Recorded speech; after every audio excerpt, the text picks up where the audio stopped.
सन्तोरस्याधिराज्यम् ग्रीष्मयज्ञशरद्धरिः सप्तास्याजन्मनिधयः त्रिसप्तशमिधकृताः देवाय देवेन्द्रन्वानाः अवध्वन् पुरुषम् भसन् नैयज्ञम् बहिः प्रोक्षण्ये पुरुषम् दानमग्रः तेन देवायजन्त साध्याय वयश्चये तस्मात् विघ्नात् सर्वभूतः संहृतम् मृगराज्यम् अशोभृत्काविष्टक्ते वायव्याले आरण्याम् ग्राम्याश्रये तस्मात् विघ्नात् सर्वभूतः विघ्नसामान्यज्ञे सन्नागम् विदग्रे तस्मात् यजस्तस्मादजायत तस्मादस्वादजायन्त देहेतो भयादतः गावोहयज्ञे तस्माद्धातादावयः यत्पुरुषम् अतिधाय कल्पयन् मुखज्ञमस्य को बाहो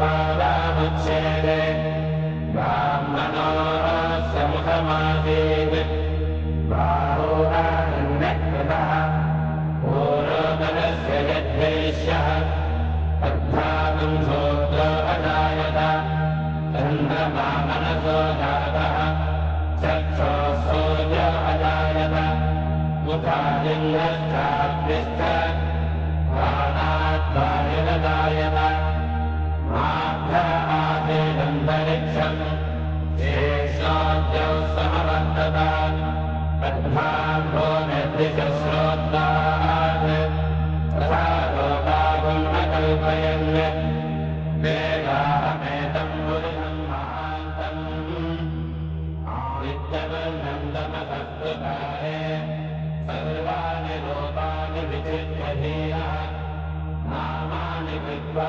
विवदनियतास्ते ध्याता पुरस्ताद्यमुदा जहार क्षिप्रविद्वान् अजितश्चरस्यः तमेवम् विद्वानमृतैः भवति मान्यपन्थायनाय विद्महे यज्ञेन यज्ञमयजन्तदेवाः तानि धर्माणि प्रथमाज्ञातन्य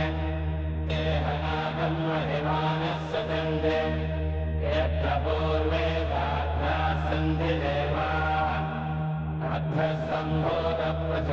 अध्वसम्भूतप्रचुर्वेदाश्च विश्वकर्मणः समबद्धदाधि तस्य त्वष्टा विदधद्रूपमेते तत्पुरुषस्य विश्वमादानमग्रे वेदाहमेतम् पुरुषम् महान्तम् आदित्यवर्णन्तमसत्परस्तात् तमेवम् विद्वानमृतयः भवति नान्यम् पन्था विद्यते जनाय प्रजापतिश्चरति गर्भे अन्तः अजायमानो बहुधा विजायते तस्य धीराः परिजानन्ति योनिम् मरीचीनाम् वदमिच्छन्ति वेधसः यो देवेभ्यारपति यो देवानाम् पुरोहितः पूर्वो यो देवेभ्यो जातः नमो ऋताय ब्राह्मये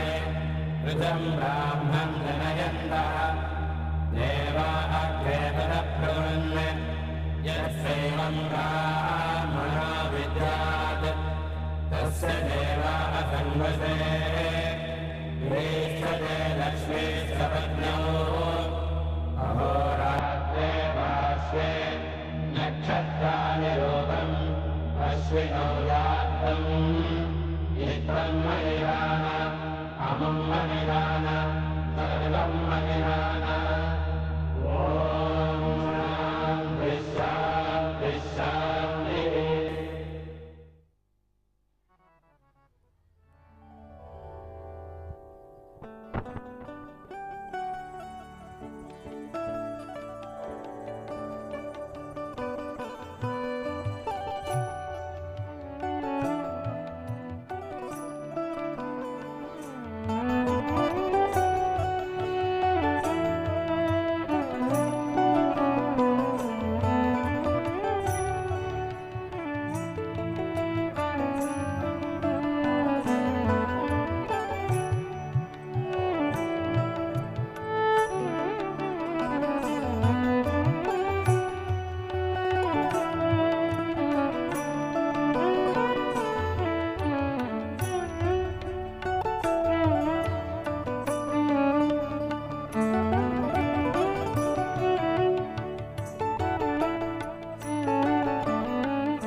श्रीमते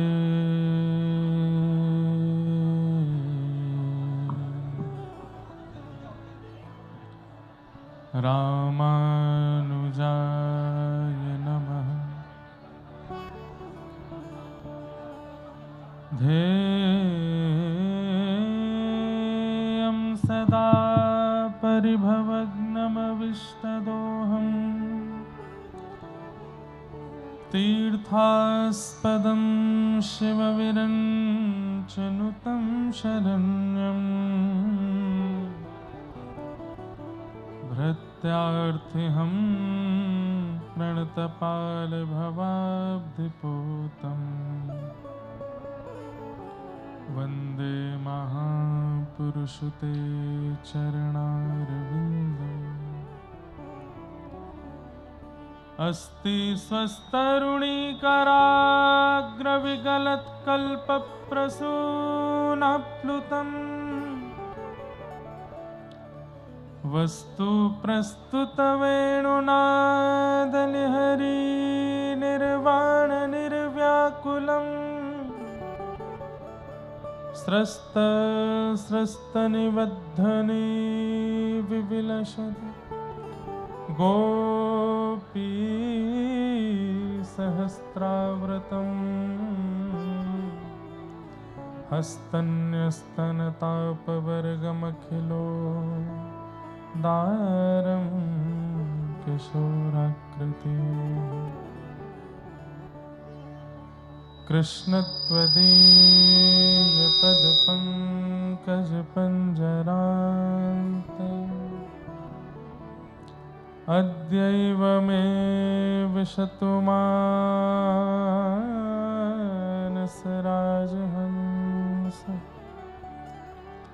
प्राणप्रयाणसमये कफवातपित्तैः कण्ठावरोधनविधौ स्मरणं कुतस्ते। लक्ष्मीनाथसमारम्भां नाथयामुनमध्यमाम्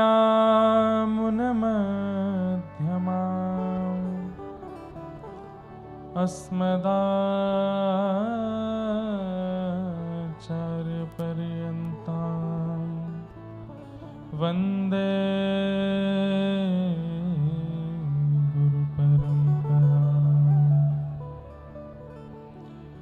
जय जय श्री राधारमण जय जय नवल किशोर जय गोपी चित चोर प्रभु जय जय माखन चोर।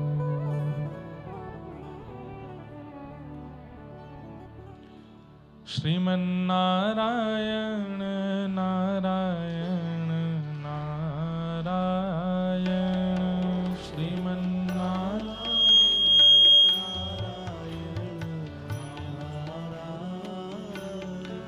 भज मन नारायण नारायण नारायण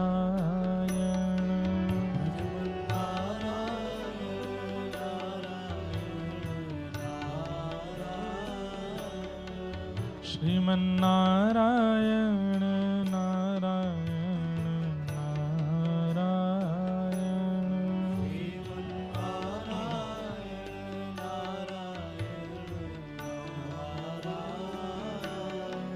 भज मन नारायण नारायण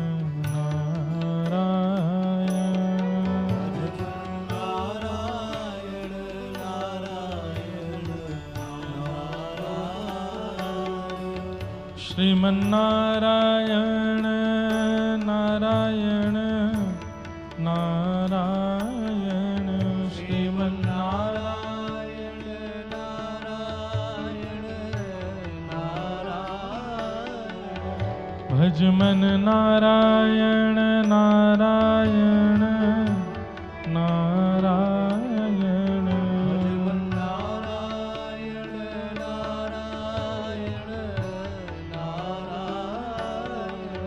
श्रीमन्नारायण नारायण नारायण श्रीमन्नारायण नारायण नारायण भज मन नारायण नारायण नारायण भज मन नारायण नारायण नारायण श्रीमन्नारायण नारायण नारायण श्रीमन्नारायण नारायण श्रीमन्नारायण नारायण नारायण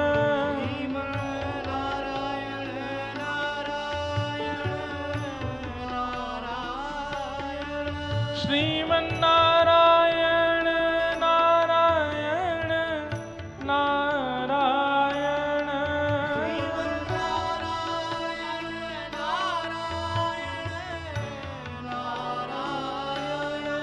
भज मन नारायण नारायण नारायण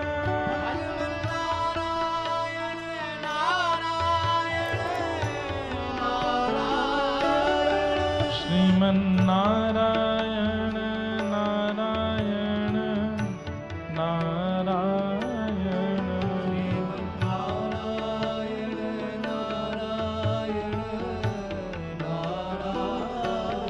भज मन नारायण नारायण नारायण भज मन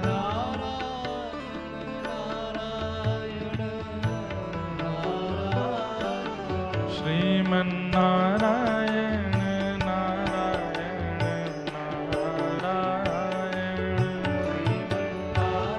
करताल बजा के गा भज मन नारायण नारायण नारायण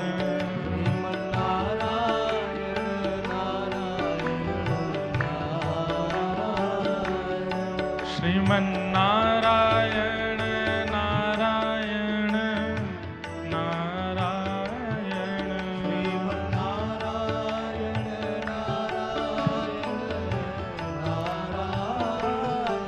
भज मन नारायण नारायण नारायण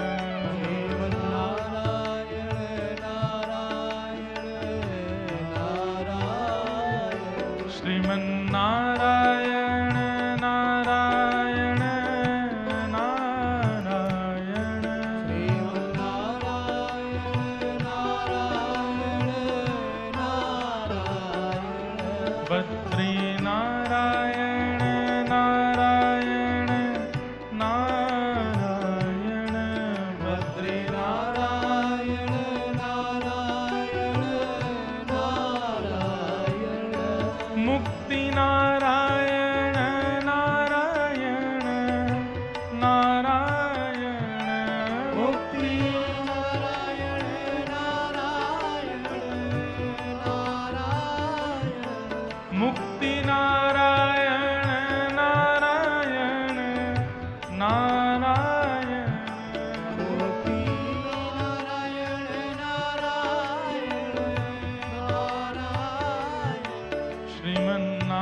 श्रीमन्नारायण नारायण नारायण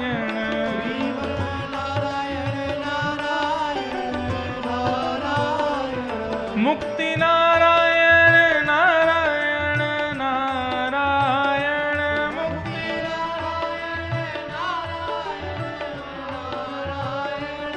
बद्री नारायण नारायण नारायण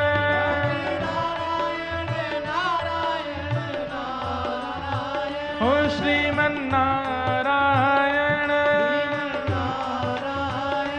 भजमन नारायण कहो मन नारायण भजो मन नारायण श्रीमन्नारायण रंग नारायण तिरुपति नारायण भजमन नारायण ओ श्रीमन्नारायण नारायण नारायण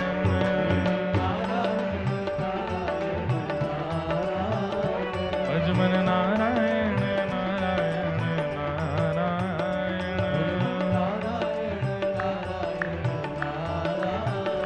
श्रीमन्नारायण नारायण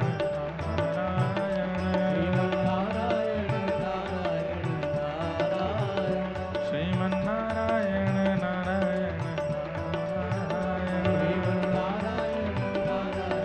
जय जय श्री राम जय जय श्री राम जय जय श्री राम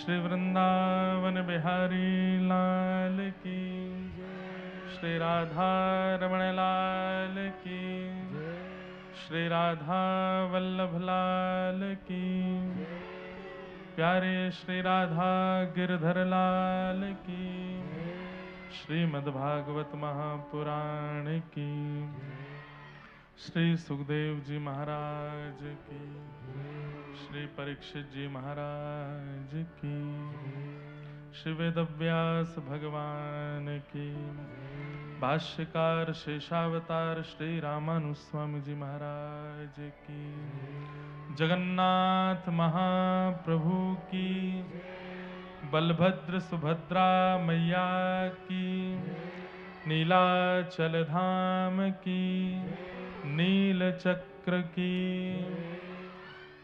सब संतन की सब भक्तन की सब विप्रन की जय जय श्री राधे जय जय श्री राधे जय जय श्री राधे। परम पूजनीय प्रातः स्मरणीय श्री स्वामी जी महाराज की जय। परम मंगल में प्रात प्रखलेश्वर अकारण करुणा वरुणालय भक्त वांछा कल्पतरु तड़ित विनिंदित पीतांबरधारी श्री बालकृष्ण प्रभु की वांगमयी प्रतिमूर्ति हम आप सबके मध्य में विराजमान श्रीमद् भागवत महापुराण को बारंबार प्रणाम। मंच पर विराजमान परम पूजनीय प्रातः स्मरणीय प्रातः वंद्य हमारे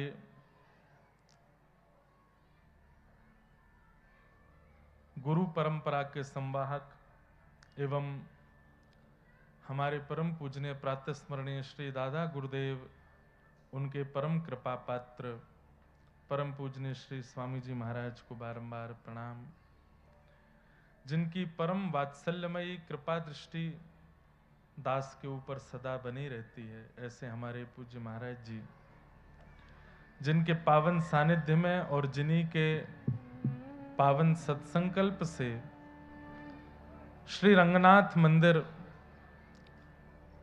कटनी के इस पावन प्रांगण में और श्री रंगनाथ प्रभु की पावन कृपा से ये कथा का क्रम हो रहा है। ऐसे पूज्य महाराज जी को पुनः पुनः प्रणाम। मंच पर विराजमान समस्त विप्रवृंद, सन्मुख विराजमान समस्त विप्रवृंद, सन्मुख विराजमान समस्त ब्रह्मचारी वृंद और समस्त गंधर्वजन, आप सभी कटनी निवासी सब श्रोता भाई बंधु मातृशक्ति, सबको जय श्री कृष्ण, जय श्री कृष्ण, जय सिया राम, जय सिया राम, जय श्रीमन नारायण, जय श्रीमन नारायण, जय जय श्री राधे। जय जय श्री राधे। ठाकुर जी की परम कृपा। संभवतः ऐसा हो नहीं पाता है कि एक ही वर्ष में और कुछ ही महीनों में एक ही शहर में 2 बार आने का अवसर मिले, और ये अवसर मिला है कटनी आने के लिए। 3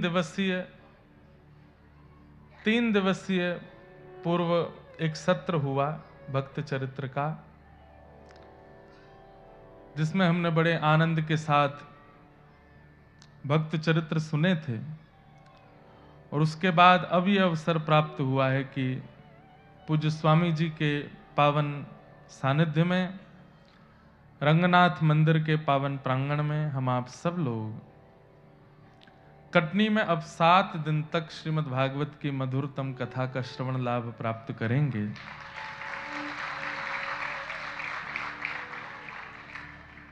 आज प्रथम दिन बहुत ज्यादा विलंब हुआ कथा में, और विलंब का कारण हमारा विमान बहुत विलंब से पहुंचा जबलपुर भी।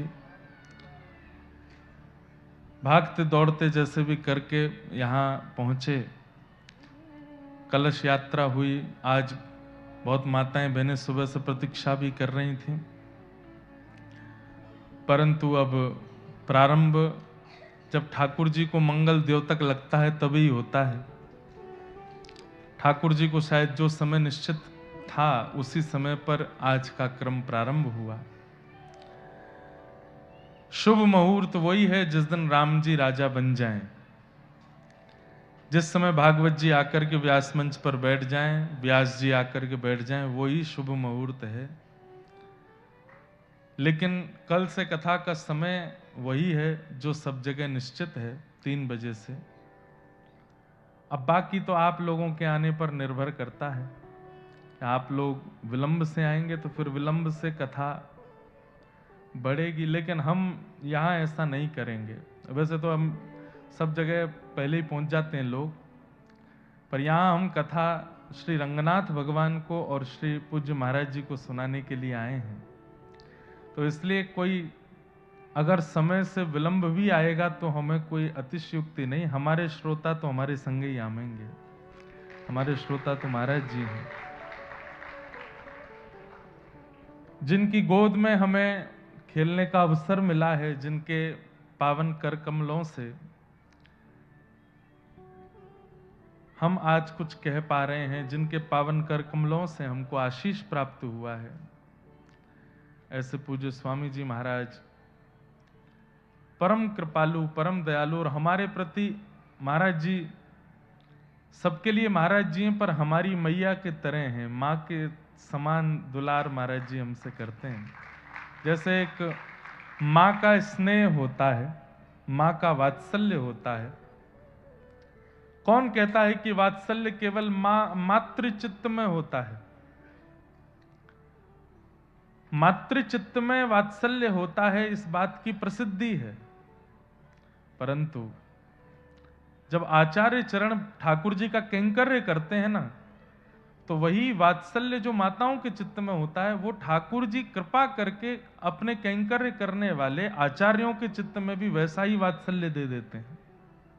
और ये हमने अनुभव किया पूज्य महाराज जी के सानिध्य में। इतना वात्सल्य, इतना स्नेह, इतना लाड़ दुलार दास के प्रति करते हैं महाराज जी। बस उसी स्नेह के फलस्वरूप हम ये कथा पूज्य महाराज जी को सुनाने के लिए कटनी आए हैं। महाराज जी की आज्ञा हो गई तो हमारे लिए अध्यादेश है। वैसे तो ठाकुर जी की कृपा से सब जगह कथाओं के क्रम चलते हैं, लेकिन महाराज जी की आज्ञा हो जाए, और ये बात हम बहुत मंच पर बैठ के नहीं कह रहे हैं, लेकिन ये बात बिल्कुल सत्य है कि कल को कहीं बहुत व्यस्त भी हों और महाराज जी का अगर एक बार संकेत मिले कि नहीं वहां पहुंचना है, वहां आना है, तो फिर हम अपने सब मित्रों से जो हमारे सब व्यवस्था करते हैं, सब भाई लोगों से कह ही देते हैं कि महाराज जी की आज्ञा है। तो अब चाहे पृथ्वी आकाश एक हो, चाहे जैसी व्यवस्था बने, महाराज जी कह रहे हैं तो वहां पहुंचना है, जैसे भी करके पहुंचना है, पहुंचना है। तो महाराज जी की आज्ञा हुई कि कटनी में कथा सुनानी है। तो हमने अपने भाइयों से कहा कि भाई कैसे भी करके समय निश्चित करो, आगे पीछे करके, ऊपर नीचे करके, जो जिनका समय है उनको कहो कि आगे कभी कर देंगे, लेकिन ये कथा पहले महाराज जी के श्री युगल चरणों में हमें जाकर के सुनानी है। तो हम कटनी वालों को 3 दिन कथा सुना के जा चुके हैं। ये कथा तो हम महाराज जी को सुनाने के लिए आए हैं। आप लोग खूब भाव से, खूब प्रेम से विराजिएगा। आज प्रथम दिवस है कथा का, और हम परसों ही कलकत्ता में कथा पूरी किए। कल बंबई गए, पूरी रात कुछ गाते रहे, वहां पे कुछ रिकॉर्डिंग चल रही थी। सुबह 5 बजे बंबई से दिल्ली आए, दिल्ली से जबलपुर आए, जबलपुर से अब कटनी आए हैं। तो बस विश्राम के नाम पर यह है कि हम यहां से कथा पूरी करके जाते ही सो जाएंगे, पर सुबह ही उठेंगे सीधे। प्रसाद भी नहीं पाएंगे, इतनी निद्रा में हैं। लेकिन यह भी एक आश्चर्य है कि वक्ता को भले ही कितनी भी नींद आ रही हो, लेकिन वो सबको जगा करके ही जाएगा। तो हम तो कथा सुना के आपकी जागृति करेंगे, लेकिन आज प्रथम दिवस, व्यवस्थाएं भी बहुत, और थोड़ा शोभा यात्रा का भी क्रम रहा, विलंब भी बहुत रहा। हम थोड़ी देर महात्म्य की चर्चा कर लेते हैं। कल से कथा बिल्कुल नियमित रूप से होगी। आप सब लोग कुछ बातों का ध्यान रखिएगा। प्रयास कीजिए कि सप्ताह कथा श्रवण का आप संकल्प आज ही लें, चाहे जो हो जाए, हमें 7 दिन पूरी कथा सुननी है। पहली बात, वैसे अधिकतर लोगों का संकल्प होता ही है। दूसरी बात, आसन संग लेकर के आवें, जहां बैठना है वहां आसन अपना साथ लेके आवें। तीसरी बात, कथा श्रवण के समय पर कोई एक नियम धारण करें। जैसे एक बहुत सुंदर नियम है कि कथा में व्यास मंच पर, व्यासपीठ पर जैसे ही व्यास जी आ जाएं, उसके बाद विश्राम आरती जब तक ना हो जाए तब तक मौन रह करके कथा सुनिए। केवल बोलना है तो कीर्तन और भजन में आप बोल सकते हैं, बाकी कोई विषय वार्ता नहीं करनी है। दूसरा एक नियम आप धारण कर सकते हैं कि जितनी देर कथा में बैठेंगे उतनी देर कुछ खाएंगे पिएंगे नहीं, क्योंकि व्यास जी भी कुछ नहीं खाते हैं, व्यास जी भी कुछ पान नहीं करते हैं, तो फिर श्रोताओं को भी कुछ खाना पीना नहीं चाहिए। तीसरा नियम बना लीजिए कि एक आसन पर बैठ के कथा सुननी है। ये बार बार आसन नहीं बदलने, कभी ऐसे कभी वैसे, कभी पाम सीधे कर लिए, नहीं, एक आसन पर बैठ के कथा। हमारे परम पूजनीय प्रातः स्मरणीय श्री रमन रीति वाले महाराज जी एक बार कथा में आए थे, तो उन्होंने एक बहुत सुंदर बात कही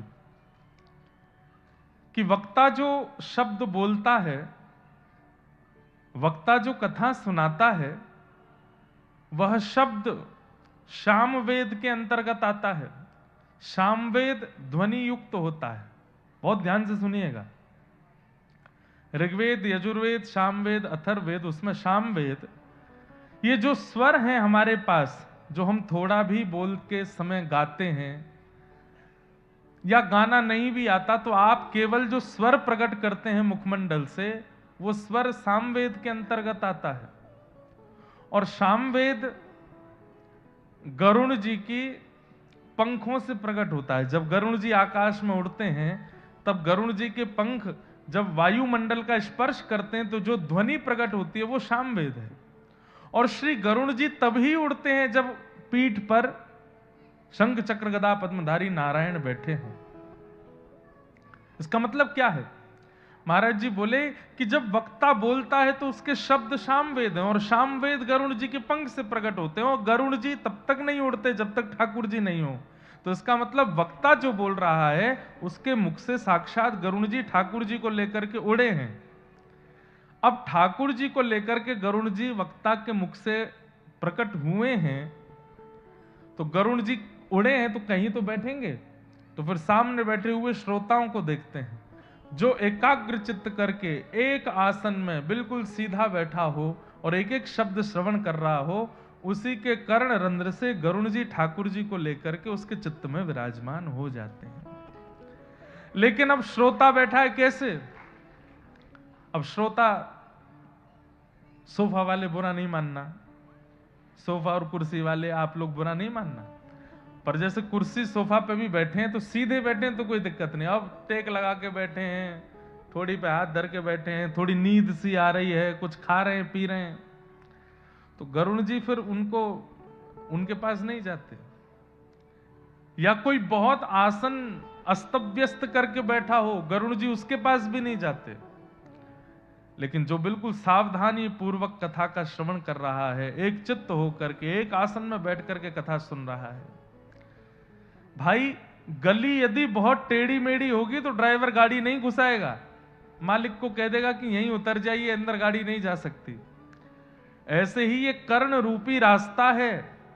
गरुड़ जी महाराज हमारी चित्तवृत्ति को, हमारे देह की स्थिति को देखते हैं, अगर बहुत अस्त व्यस्त लगती है तो गरुड़ जी भीतर प्रवेश नहीं करते। तो हम इससे वंचित क्यों रहें कि ठाकुर जी चित्त में आवे ही ना। इसलिए बिल्कुल सावधानी से कथा सुनिएगा। जो जो हमने नियम बताए नहीं पालन करोगे तो वो आप जानो, लेकिन करोगे तो फायदा बहुत होगा। एक आसन पर बैठ करके कथा सुनो, मौन रह करके कथा सुनो, कुछ खाए पिए बिना कथा सुनो। और पांचवा और सबसे विशेष नियम, बिना फोन के प्रयोग के कथा सुनो। बिना फोन चलाए कथा सुननी है।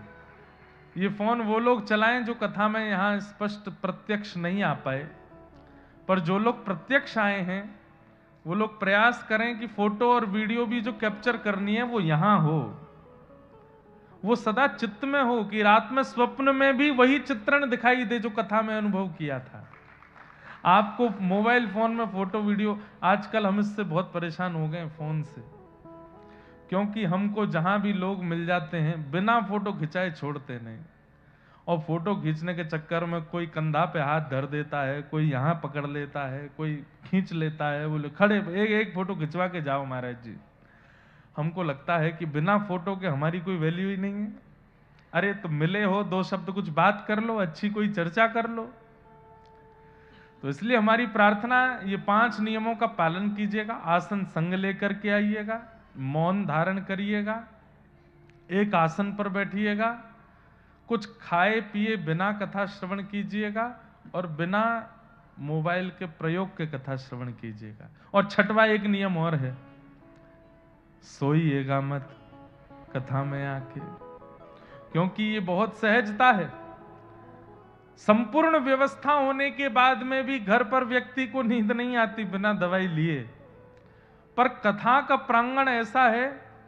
लेकिन हम तो बहुत क्या बोलते हैं, स्ट्रिक्ट तो नहीं है, लेकिन ऐसे वक्ता है कि कोई सोता दिख जाता है तो बगल वाले को इशारा कर देते हैं, कौन ही मारो इसको, उठाओ। और एक और बात, अगर कोई आपको सोता दिख जाए और कहीं आपको वो दिख जाए और आप जाकर के उसको उठा देते हैं, तो आपको उसको उठाने का भी पुण्य प्राप्त होगा कि चलो आप कथा में किसी को सोने नहीं दे रहे हैं। क्योंकि कुछ अराजक तत्व ऐसे भी हैं, उनको कथा में ही नींद आती है, तो उससे बचिएगा। तो बाकी ये सब नियम है। अब अंत में एक बात कह दें, नियम पालन करो चाहे मत करो, पर कथा सुनो, कैसे भी सुनो। 3 बार भोजन करके सुनो, लेट के सुनो, पढ़ के सुनो। अंतिम बात यही है, कथा श्रवण होनी चाहिए, कथा चित्त में आनी चाहिए। चर्चाएं तो बहुत हैं, भूमिका बहुत है। महाप्रभु जी चैतन्य महाप्रभु श्री नित्यानंद महाप्रभु आज जिनका प्राकट्य दिवस भी है, जिन्होंने महाप्रभु श्री जगन्नाथ जी का खूब यश गाया, और क्योंकि महाराज जी बैठे हैं तो ये बात भी एक निश्चित है कि श्री जगन्नाथ जी की सुंदर सुंदर लीला कथाएं अगर कटनी की कथा में आती रहें तो आप लोग इस पर संशय मत कीजिएगा, क्योंकि महाराज जी बैठे हैं तो श्री जगन्नाथ जी का कोई ना कोई भाव तो मंच से होगा ही होगा। जगन्नाथ जी के चरित्र, जगन्नाथ जी की कथा, जगन्नाथ जी की लीलाएं, हमारे भाष्यकार रामानुज स्वामी जी के चरित्र और महाप्रभु श्री जगन्नाथ जी का सुंदर लीला अनुकरण, ये कथा के बीच में होता रहेगा, पर आज नहीं होगा। आज हम केवल महात्मा की चर्चा करेंगे। कल से हम और जगह तो ऐसा कहते हैं कि आपको कथा सुनते सुनते ऐसा लगेगा कि आप कलकत्ता में नहीं हो, आप बंबई में नहीं हो, आप मध्य प्रदेश में नहीं हो, आप कटनी में नहीं हो, आपको थोड़ी देर में ऐसा लगने लगेगा आप वृंदावन में हो। लेकिन मैं यहां की कथा में यह कह सकता हूं कि कटनी में शायद आपको ऐसा लग सकता है कि आप जगन्नाथपुरी में हो, आप महाप्रभु जी की सन्निधि में हो। और इसमें पूर्ण योगदान इसीलिए क्योंकि महाराज जी बैठे। आपका हम स्पष्ट नाम उच्चारण नहीं करेंगे, करना भी नहीं चाहिए, आचार्यों का नाम नहीं बोलना चाहिए, पर हमारे पूज्य पुरी वाले महाराज जी, जीयर स्वामी मठ वाले पूज्य महाराज जी, बचपन से हमने आपको पुरी में ही देखा है, और हम आपको जब देखते हैं तो ऐसा ही लगता है कि तीर्थी कुर्वन्ति तीर्थानि। श्रीमद् भागवत जी में लिखा है कि तीर्थी जो होते हैं वो भ्रमण करते करते सामान्य स्थानों को भी तीर्थ बना देते हैं। तो कहीं ना कहीं आप इस बात को अन्यथा ना लेकर के मान सकते हैं कि पूज्य महाराज जी के रूप में संपूर्ण नीलाचल धाम ही मंच पर विराजमान है। तो महाप्रभु जी का स्मरण तो बनेगा, खूब भाव से बनेगा। तो जगन्नाथ जी के खूब सुंदर चरित्र सुनेंगे। अच्छा, एक अंतिम बात और, अगर किसी के मन में कोई संशय प्रश्न कथा के बीच में आए तो वो व्यास मंच पर लिख करके भेज सकते हैं। हमारी मति में जितनी योग्यता होगी बाकी आचार्यों गुरुजनों से पूछ करके हम उसका प्रत्युत्तर देंगे। आज थोड़ी देर कथा सुन लेते हैं, महात्मा की थोड़ी चर्चा करके फिर कथा को विश्राम की ओर ले चलेंगे।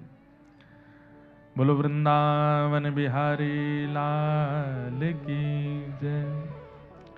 सच्चिदानंद रूपाय विश्वोत्पत्त्यादि हेतवे तापत्रय विनाशाय श्रीकृष्णाय वयं नुमः।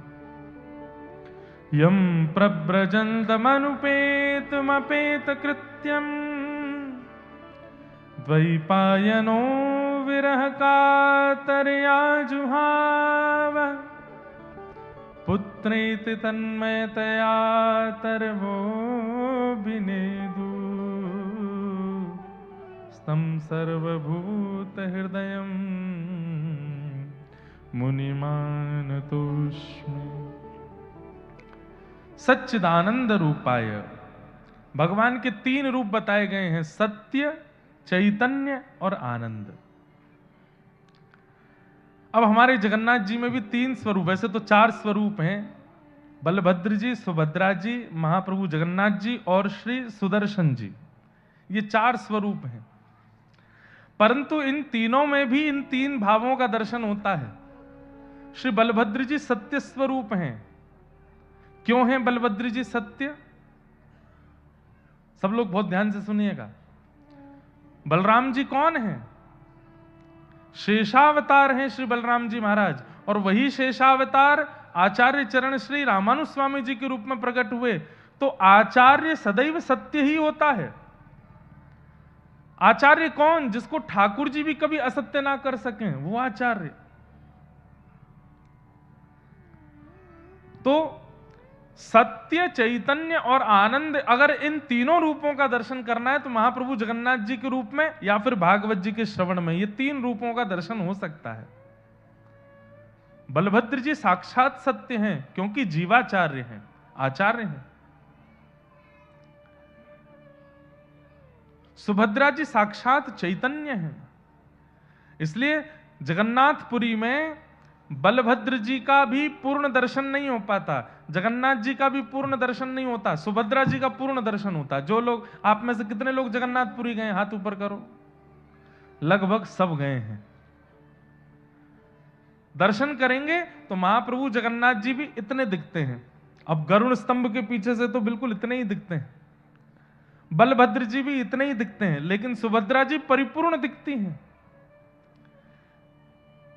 नाम जगन्नाथपुरी है, दर्शन जगन्नाथ जी के हैं, लेकिन परिपूर्ण सर्वांगीण अंग का दर्शन यदि सब दर्शनार्थियों को होता है तो वो सुभद्रा जी का होता है।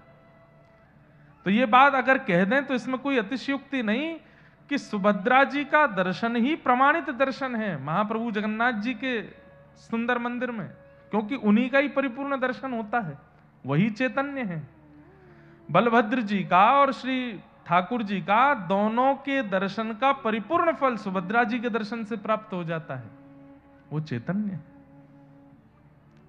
सत्य स्वरूप श्री बलभद्र जी हैं, चैतन्य स्वरूप सुभद्रा जी हैं, और आनंद कंद स्वरूप महाप्रभु जगन्नाथ जी हैं। सच्चिदानंद रूपाय। ये महाराज जी अब आप बैठे हैं इसीलिए ये भाव प्रकट हो रहा है। ये कोई पुराना भाव नहीं, कोई सुना सुनाया भाव नहीं, कोई पढ़ा हुआ भाव नहीं। हमने कहा ना कि महाराज जी बैठे हैं तो कुछ ना कुछ तरंगें आती रहेंगी। श्रीमद् भागवत जी के महात्म का पहला श्लोक है, आज तक इसकी अनेक व्याख्या की, लेकिन ये पहली बार ऐसी व्याख्या है। सत्य स्वरूप बलभद्र जी हैं, चैतन्य स्वरूपा श्री सुभद्रा जी हैं, और आनंद स्वरूप महाप्रभु जगन्नाथ है। जब आप मंदिर में प्रवेश करेंगे सबसे पहले बलभद्र जी ही दिखेंगे। अगर नियमित रूप से दर्शन करें, देखते हुए मंदिर में प्रवेश करेंगे तो सबसे पहले बलभद्र जी, उनको देखते ही चित्त में सत्य का उदय होता है। थोड़ा आगे जाकर के फिर सुभद्रा जी, तब चित्त में चैतन्य का अनुभव होता है। लेकिन महाप्रभु जगन्नाथ जी जब दिखते हैं तब तो नेत्र सजल ही हो जाते हैं। वो आनंद घन है, वो आनंद स्वरूप है। और आनंद की परिभाषा क्या है? सुख और आनंद दोनों में भेद है। सुख में हंसी आएगी, सुख में नाचने का मन करेगा, सुख में उछलने का मन करेगा, सुख में कूदने का मन करेगा। लेकिन आनंद में तो व्यक्ति प्रसन्न मुद्रा में रुदन करेगा। वो आनंद है, और वो महाप्रभु जगन्नाथ जी को देख करके होता है। उनको देख करके नेत्र सजल हो जाते हैं। जगन्नाथ स्वामी नयन पथगामी भवतु में। हमको तो अभी से ही लगने लग गया है कि ये कटनी में नहीं हो रही है कथा, तो जगन्नाथपुरी में ही हो रही है। वैसा ही अनुभव होने लग गया है। अब आप लोग बस कमर कस के बैठिएगा, खूब महाप्रभु जी के अब भाव आते ही रहेंगे। और महाप्रभु जी ने कृपा कर दी तो आप सब लोग घर यहां ऐसी कथा सुन के जाएंगे कि 7 दिन में एक आध दिन घर में दाल भात बनेगा तो वो महाप्रसाद का ही रूप धारण कर लेगा। उसको पाओगे तो महाप्रसाद के समान ही फल प्राप्त होने वाला है।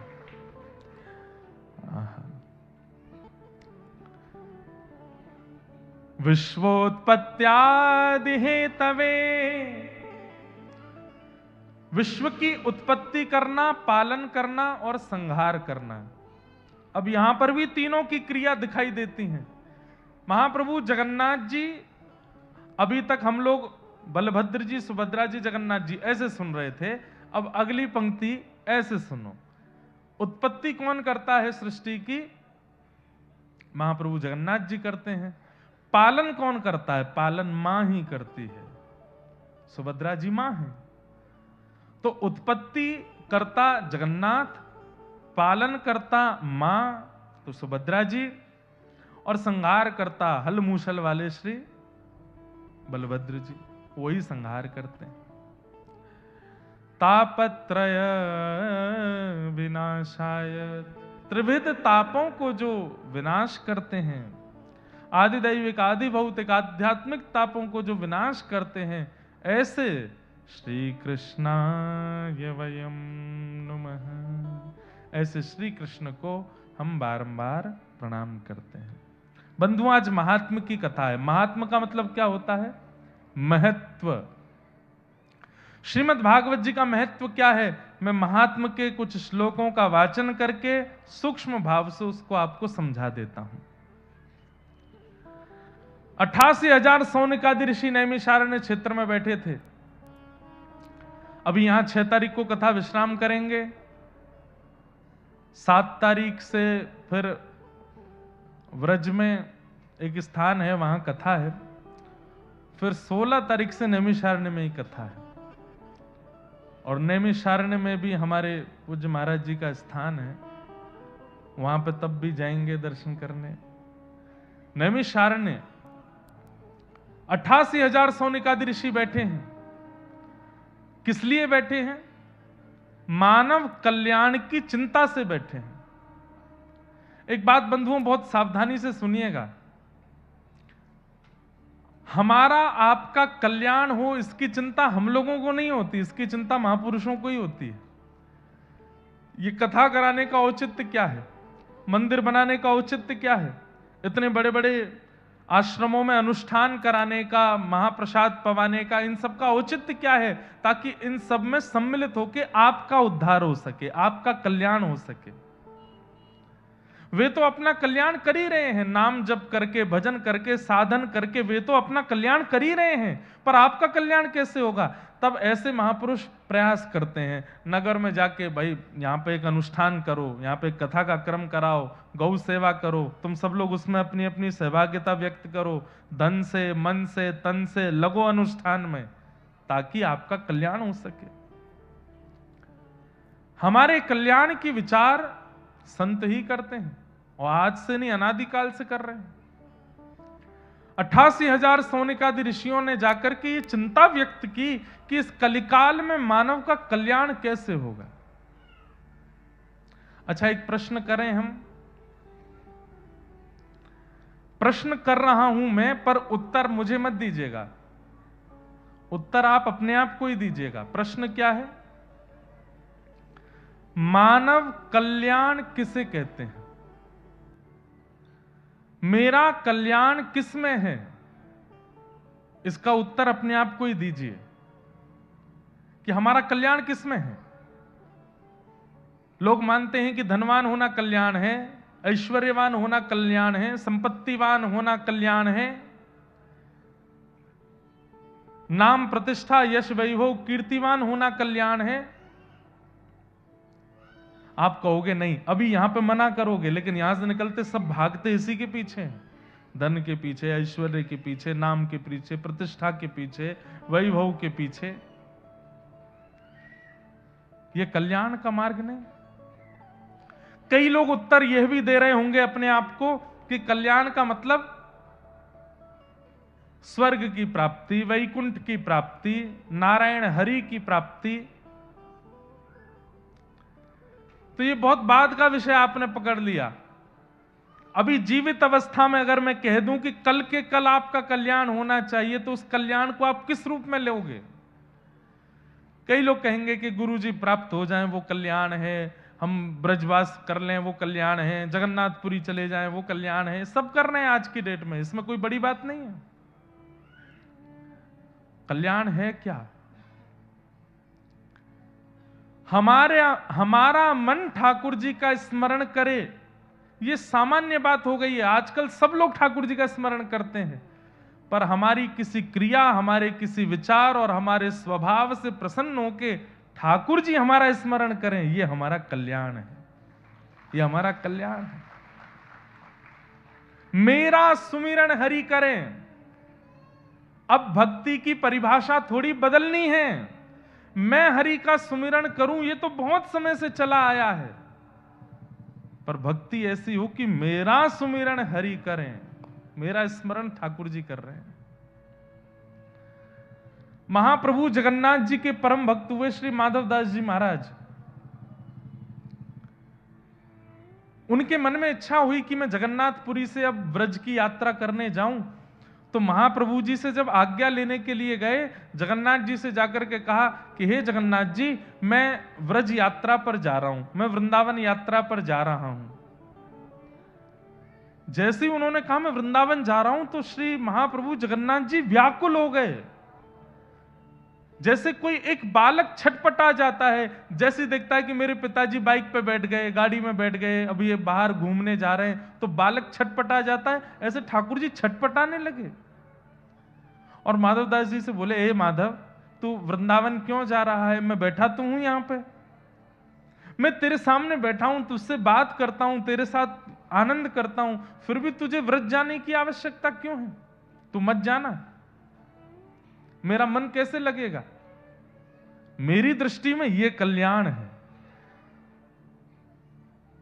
आप ठाकुर जी के पीछे हैं, ये बात बिल्कुल ठीक है, सभी पीछे हैं, पर हम आप में से एक कोई ऐसा है जिसके पीछे ठाकुर जी हैं, उसके प्रेम में आसक्त होकर के, उसके भाव में आसक्त होकर के ठाकुर जी उसके अनुब्रजम में हम नित्यम पूये ये तन्य रेणु भी। ठाकुर जी स्वयं कह रहे हैं, मेरे पीछे भक्तों की टोली चले, मुझे उसमें आनंद नहीं आता, पर उन भक्तों की टोली में से एक कोई इतना रसिक, इतना प्रेमी, इतना भावुक जब मुझे दिख जाता है तो उसको आगे करता हूं, उसके पीछे पीछे मैं चलता हूं। आज स्थिति यह है, हम ठाकुर जी के अधीन हैं, पर एक ऐसा प्रेम हो जाए कि ठाकुर जी वो अधीन तो नहीं होंगे, पर ठाकुर जी हमारे यूं हो जाए कि हमारे बिना ठाकुर जी का मन नहीं लगे, तू मत जाए मुझे छोड़ के, तू मेरे पास रहे, ये हमारा कल्याण है। महाराज जी, हमारे छोटे से गिरधर लाल जी हैं, अभी ब्याहुला हुआ उनका, तो वैसे तो प्रसिद्ध बात है, मैं बता चुका हूं, लेकिन विदेश यात्रा पर जाना था, तो हम अपने ठाकुर जी को संग लेके चलते हैं, यहां भी आए हैं, कटनी भी आए हैं, तो विदेश यात्रा पे जाना था। तो विदेश जाते हैं तो महाराज जी ठाकुर जी को सिक्योरिटी वाले और ये लोग, भारत में तो हम निवेदन कर देते हैं ठाकुर जी हैं, स्पर्श मत करना, तो मान जाते हैं, पर विदेशों में तो वो अब अंग्रेज लोग, वो क्या माने क्या जाने, तो वो लोग छू लेते हैं ठाकुर जी को। अब वो गौ मांस भक्षण करने वाले, उल्टा सीधा भोजन प्रसाद नहाते भी हैं कि नहीं पता नहीं, अब उनको क्या बोलें कि आचमन करो, यस्मरेत पुंडरी काक्षम सभाभ्यंतर सूची, वो क्या जाने इस बात को। तो हमने ठाकुर जी से कही, मैं ठाकुर जी इस बार हम अकेले विदेश जा रहे हैं, आप यहीं रहो, और वहां भोजन की भी व्यवस्था इतनी बढ़िया नहीं हो पाती, और आपको बिना दूध के भोग लगता नहीं, वहां जर्सी गैया हैं, दूध भी नहीं मिल पाता, तो आप यहीं विराजो। तो जैसे ही महाराज जी ठाकुर जी से कही कि आप यहीं विराजो, ये बालक सेवा करेंगे, तो हमको जहां जहां विदेश में जाना था 24 घंटे के अंदर सबके यहां घटना हो गई, सबके फोन आ गए, महाराज जी इस बार मत आइए, हमारे यहां कुछ हो गया है। पहला फोन आया, आप ताली बजा रहे हो, बात तो सुनो। जिनके घर मुझे पहुंचना था, कथा नहीं थी, 10-15 दिन के लिए ऐसे ही कुछ सत्संग के लिए जाना था, तो जिनके घर मुझे जाना था, ठाकुर जी से मना करने के ठीक 1 घंटे बाद उनका फोन आया, महाराज जी कब की फ्लाइट है? मैंने की कल की है भैया, रात्रि में पहुंच जाएंगे हम 18 घंटे बाद। तो बोले महाराज जी वो हमारे घर में एक घटना हो गई। मैंने क्या हो गया? मुझे मेरी पत्नी को जॉब से निकाल दिया है किसी कारणवश, और घर में बड़ी तनाव भरी स्थिति बन गई है, और उसको जॉब दिलानी है, ये करना वो करना है, बड़ा वैसा माहौल हो गया महाराज जी, इस बार थोड़ी क्षमा प्रार्थी हैं, 3-4 दिन की जो सेवा थी वो हम नहीं कर पाएंगे। मैंने कोई बात नहीं, 3-4 दिन बाद जिनके पास जाना था उनके पास चले जाएंगे, पुरानी बात है। अब 3-4 दिन बाद जिनके पास जाना था उनका भी 3 घंटे बाद ही फोन आ गया, बोले महाराज जी आप यहाँ कब आ रहे हैं? मैंने कि भैया हमको कल निकलना है, और हमको फोन करना भी था कि हम सीधे आपके यहाँ ही आ रहे हैं, 3 दिन बाद नहीं आएंगे, कल ही आ रहे हैं। नहीं नहीं महाराज जी वो एक बात हो गया। मैंने कहा क्या हो गया? बोले हमारी माता जी को अटैक आ गया, हम भारत जा रहे हैं वापस। मैंने कहा अरे भैया 2 जगह के कैंसिल, और तीसरे हमारे एक रिश्तेदार रहते तो उनके यहाँ जाना था, उनका भी फोन आया, उनके यहाँ भी कुछ घटना घटी। तीनों घटनाओं के घटते ही मैं समझ गया कि ये घटना इसलिए हो रही है कि ठाकुर जी बोले दारी के मोह ना लेके जाएगो तो वह ना जान दूंगा मैं। महाराज जी बिल्कुल सत्य बात है। हमने जाके ठाकुर जी से कही, मैंने कहा हे ठाकुर जी टिकट विकेट बहुत महंगी बन गई है, सब हो गया है, मैं आपको ले चलूंगा। अब पुलिस वाले सिक्योरिटी वाले कुछ करें सो करें, और वहां दूध नहीं मिले तो नहीं मिले, आपको लेके चलूंगा, बिल्कुल निश्चिंत रहो, पर सुबह तक मुझे संकेत दिलवा दीजिए कि आपको जाना है कि नहीं। बस ये जैसे ही कहा कि आपको ले चलूंगा, शयन कराया ठाकुर जी को, सुबह उठ करके तीनों के लगातार फोन आए। पहली वाले को जॉब भी मिल गई, दूसरे वाले की मैया को अटैक भी ठीक हो गया, तीसरे वाले का भी काम हो गया। तब से इतना अखंड विश्वास अपने ठाकुर जी के ऊपर है। हमें लगता है एक भक्त के लिए यही कल्याण है कि उसके ठाकुर जी उसके बिना ना रह पाए। आप अपने ठाकुर जी के बिना छटपटाने लगो, यह भी एक विषय होना चाहिए, पर आपके ठाकुर जी भी आपसे इतनी प्रीति करें कि वो भले ही अव्यवस्था वाली जगह है, लेकिन आपके बिना आपके ठाकुर जी जा ना पावे, रह ना पावे, ये कल्याण। तो ऐसे विचार, ऐसा स्वभाव, ऐसी बुद्धि, ऐसा निर्माण कीजिए कि ठाकुर जी आपके हो जाएं, और बस आपके बगैर उनका मन ना लगे। कई लोग कहते हैं हमारा ठाकुर जी के बगैर मन नहीं लगता। ये प्रारंभिक बात है, इसकी चरम स्थिति तो तब मानिए जब ठाकुर जी का आपके बिना मन ना लगे, ठाकुर जी का चित्त ना लगे। तो मानव कल्याण के लिए क्या करना चाहिए, ये प्रश्न लेकर के सौनकादि ऋषि बैठे हैं। तभी सूत जी महाराज ने आकर के उत्तर दिया, प्रीति सौनक चित्ते ते यतो विचमी विचार्य च सर्व सिद्धांत निष्पन्नम संसार भयनाशनम। सूत जी महाराज कहते हैं कि इस कलिकाल में कल्याण तब प्रारंभ होगा जब व्यक्ति संसार के मृत्यु रूपी भय से बचे। यह बात बिल्कुल स्पष्ट माननी पड़ेगी। हम सबको भय है मृत्यु का। आप में से कई लोग कह सकते हैं हमें कोई भय नहीं है, हमें डर नहीं लगता मरने से, हमें मृत्यु का भय नहीं है। एक गेंद लेकर के अगर मैं आपकी ओर फेंकूंगा, आप तुरंत अपने आप को हटाओगे। इसका मतलब क्या है? किंचित भय है, सबको है। आपके ऊपर धूल उछाली जाए तो आपका नेत्र बंद हो जाएंगे, आपकी आंखें बंद हो जाएंगी। इसका मतलब क्या है? भय है। आपको अगर जोर से पकड़ करके चींटी काट दी जाए तो आप चिल्लाओगे। इसका मतलब क्या है? आप मन से अपनी वाणी से कह रहे हो कि मुझे मृत्यु का भय नहीं, पर आपका रोम रोम भयभीत रहता है मृत्यु से, इसीलिए वो बचता रहता है। अभी यहां से नीचे उतरते समय पैर रिपट जाए और व्यक्ति गिरने लगे तो व्यक्ति हाथ पैर दोनों से अपने आप को बचाने का प्रयास करेगा कि मैं बचूं, मैं ना गिरूं। क्यों? मृत्यु का भय है। उसे भले ही ना हो, उसके शरीर को है। और इस मृत्यु के भय को दूर करने की सामर्थ्य केवल और केवल श्रीमद् भागवत जी में है। इसलिए यहां लिखा है, काल व्याल मुखग्रास त्रास निर्णा सहेतवे श्रीमद् भागवतम शास्त्रम कलौ कीरेण भाषितम। अच्छा एक बात, आप कहोगे महाराज जी कथा सुनने के बाद भय नहीं लगेगा। अगर मूल रूप से, वास्तविक रूप से कथा चित्त में व्यवस्थित हो गई होगी, कथा चित्त में स्थापित हो गई होगी, शरीर की गतिविधियां तो चलेंगी, लेकिन आप प्रत्येक परिस्थिति को भगवत कृपा मानने लग जाओगे। जो भय मानते थे उसको कृपा मानने लगोगे। अब गिरते समय चोट भी लगेगी तो भी ठाकुर जी शायद यही चाहते थे इसलिए लग गई। कोई व्यक्ति छोड़ के चला जाएगा, ठाकुर जी शायद यही चाहते थे इसलिए चला गया। भोजन नहीं मिला, ठाकुर जी शायद आज भूखा ही चाहते थे इसलिए भोजन नहीं मिला। मतलब हर परिस्थिति को आप नकारात्मक रूप से देखना बंद कर दोगे, उसके प्रति एक सकारात्मक बुद्धि जागृत हो जाएगी। ये भागवत जी की कृपा है। और इसी कृपा से धीरे धीरे धीरे धीरे वह मृत्यु का भय वह भी पूर्ण रूपेण चला जाएगा। और मैं कह दूं तो कोई अतिशयोक्ति नहीं, मृत्यु का भय चला जाएगा, प्रतीक्षा प्रारंभ हो जाएगी।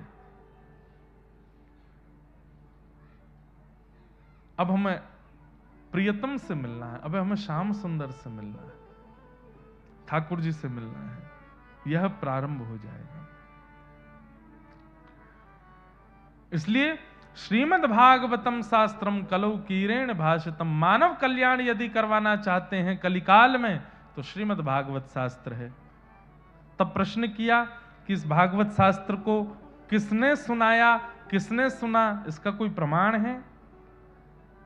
तब सूत जी महाराज बताते हैं कि एक बार की बात है, बद्रिकाश्रम क्षेत्र में नारद जी महाराज पहुंचे और वहां सनक सनंदन सनत कुमारों से उन्होंने अपनी चिंता व्यक्त की।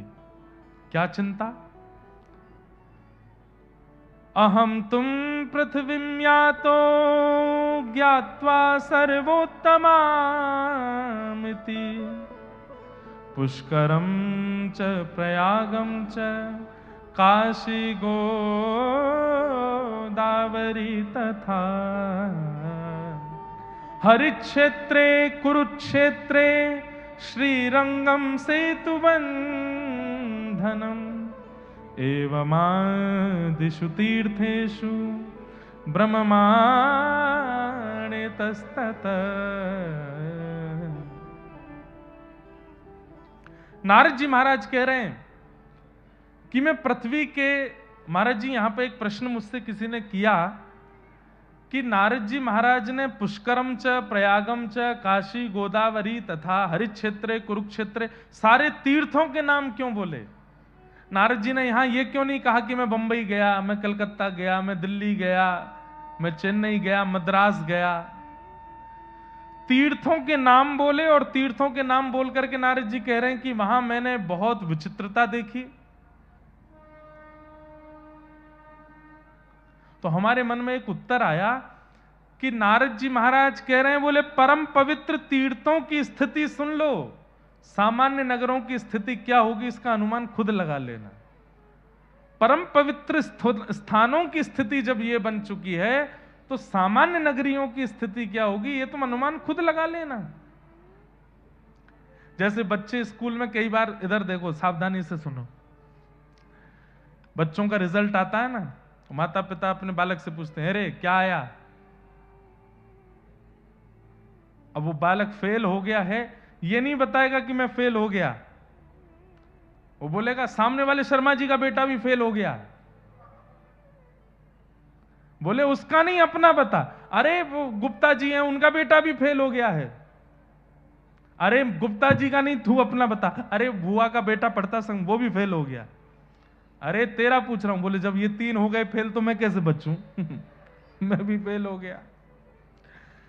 तो बालक इस प्रकार की वार्ता क्यों करता है? भाई जब बड़ी बड़ी पदवियों पर बैठे हुए लोग भी जब ऐसे हो गए तो हम कौन सी खेत की मूली हैं? हमारे साथ भी हो गया। कोरोना जब फैलना शुरू हुआ था, लोग बाग पहले भयभीत नहीं हुए, लेकिन जब पता चला कि खरबपति करोड़पति भी अब इतना धन लगा करके अपनी जान नहीं बचा पा रहे, तब ज्यादा भयभीत हुए लोग। बोले जब करोड़ों करोड़ों हॉस्पिटल जिन्होंने बना के खड़े किए हैं खुद ही, वो अपने प्राण नहीं बचा पा रहे हैं, तो फिर हम तो भैया सामान्य घर के लोग, हम कैसे बचेंगे? अब अपनी रक्षा करो। तो बड़ी स्थिति इसलिए बताई है नारद जी ने, तीर्थों के नाम इसलिए लिए हैं कि भाई तीर्थों की स्थिति ये है तो सामान्य नगरियों की स्थिति तो तुम अनुमान लगा लो क्या स्थिति है। अब ये तो वैसे विस्तार से बोलने वाला प्रसंग है, पर मेरा बार बार मन घड़ी पे जा रहा है कि आज आप लोग बहुत सुबह से विलंब में चले गए। पर हम कल से घड़ी नहीं देखेंगे, कल से खूब विस्तार से सुनाएंगे एक एक भाव। सत्यम नास्ति, थोड़ी सी बता देता हूं। तीर्थों के नाम लेकर के नारद जी कह रहे हैं कि यहां मैंने क्या देखा। सत्यम नास्ति तपः शौचम दयादानम न विद्यते उदर भरिणो जीवा वराका कूट भाषिण। सत्यम नास्ति, लोग अब सत्य नहीं बोलते कलयुग में। शौचम नास्ति, यानी कि पवित्र नहीं रहते हैं, केवल दिखावा करते हैं पवित्र रहने का। सत्यम नास्ति, शौचम नास्ति, दया नास्ति, दया नहीं है। आजकल तो दया भी व्यक्ति कैमरा के सामने करता है। अगर किसी को कुछ दे रहा है तो भी वो देख लेगा, कैमरा ऑन कर भाई, वीडियो बना, दे रहा हूं मैं। दया, दया नास्ति। सत्यम नास्ति, शौचम नास्ति, दया नास्ति, दानम नास्ति, दान भी नहीं कर रहा है। और दान करेगा तो ढिंडोरा पीट के करेगा।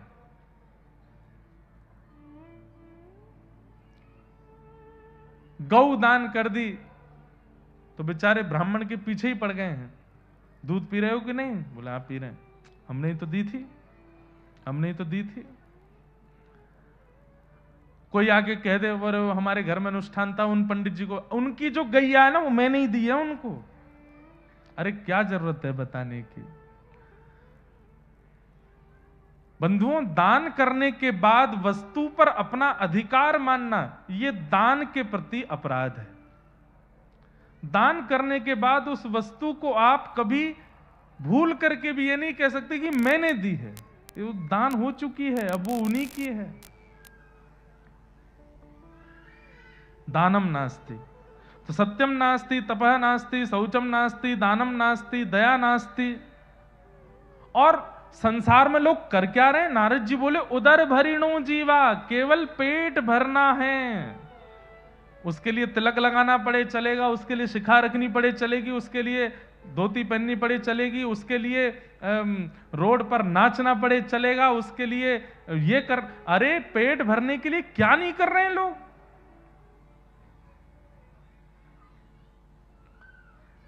हमारे बंबई जगत के बड़े बड़े आधुनिक जो क्या बोलते हैं उनको,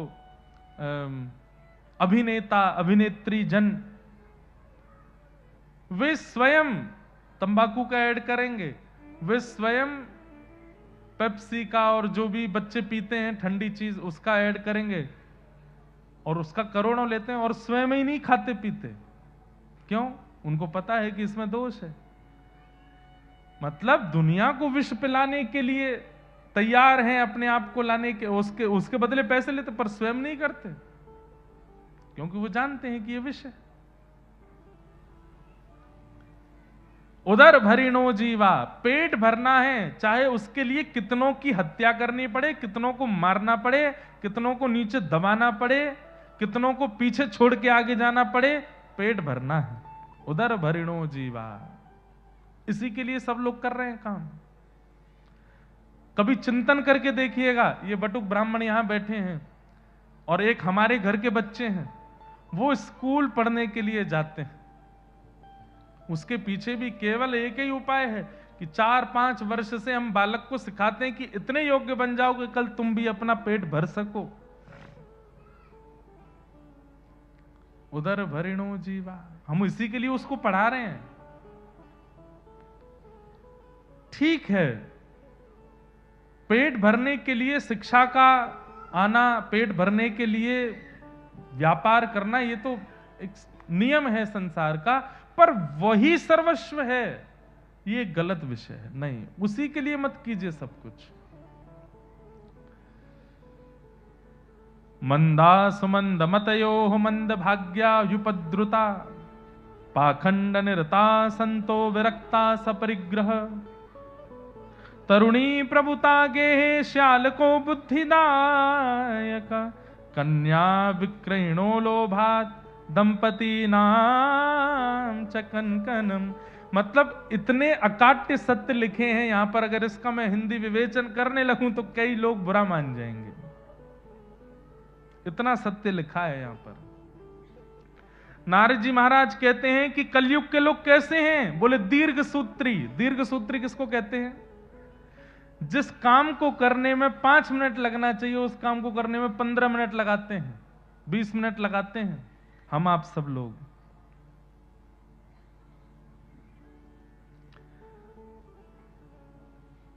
दीर्घ सूत्री। मंद है बुद्धि। तंबाकू के ऊपर लिखा है स्पष्ट कि मुझको खाओगे तो मैं तुम्हारी जान ले लूंगा, फिर भी खा जाते हैं। ये मंद बुद्धि नहीं है तो क्या है हमारी? मदिरा पान करने वाले को कहीं पुरस्कृत नहीं किया जाता, लेकिन फिर भी मदिरा पान की जाती है। ये मंद बुद्धि नहीं है तो क्या है? पर स्त्री गमन, पर पुरुष गमन। पता है कि अगर समाज को पता चला तो अपमान के भागी बनेंगे, लेकिन फिर भी लोग करते हैं। छल, कपट, ईर्ष्या, द्वेष, अभिनिवेश, अहंता, ममता, ये सब दोष हैं, जानते हुए भी हम करते हैं। ये मंद बुद्धि नहीं है तो क्या है? मांस भक्षण।